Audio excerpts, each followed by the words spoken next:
کہ حضرت مرزا صاحب علیہ الصلوۃ والسلام کے اوپر، آپ کی تعلیمات کے اوپر، آپ کی کسی بھی چیز کے اوپر جو بھی اعتراض کیا جاتا ہے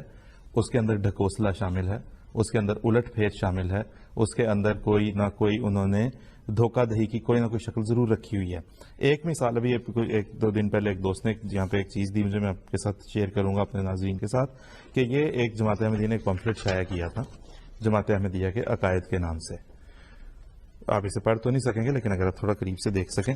بالکل اس طرح کا ایک پمفلٹ دیکھیں ایک اور شائع ہوا جماعت احمدیہ کے عقائد، بالکل اس طرح سے exactly the same font style, font size, ہر چیز انہوں نے لکھی۔ اب جماعت احمدیہ نے جو شائع کیا تھا، اگر میں سرسری طور پہ آپ کو بتاؤں، اس کے اوپر یہاں پہ سب سے پہلے اس کا جو فلیپ ہے، سب سے پہلے حضرت بانی جماعت احمدیہ اپنی کتاب میں فرماتے ہیں وہ اعلیٰ درجے کا نور جو انسان کو دیا گیا، یعنی انسان کامل کو، وہ ملائک میں نہیں تھا، نجوم میں نہیں تھا، قمر میں نہیں تھا، آفتاب میں نہیں تھا، وہ زمین کے سمندروں اور دریاؤں میں بھی نہیں تھا، وہ لال اور یاقوت اور زمرد اور الماس اور موتی میں بھی نہیں تھا، غرض وہ کسی چیز ارضی و سماوی میں نہیں تھا، صرف انسان میں تھا، یعنی انسان کامل صلی اللہ علیہ وسلم میں۔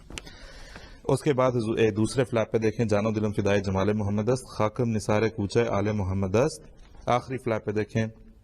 حسبانی سلسلہ اپنے منظوم عربی کلام میں فرماتے ہیں، یا ربی صلی علی نبی کا دائمن فی ہذہ الدنیا و باس انسانی۔ ان چیزوں کو نبی پاک صلی اللہ علیہ وسلم کی تعریف اور توصیف اور نعت سے بھرے ہوئے اس پمفلٹ کو ریپلیس کرنے کے لیے آپ مرزا صاحب کی اندھی مخالفت میں یہ بھول گئے کہ آپ ان سب چیزوں کو ریپلیس کر رہے تھے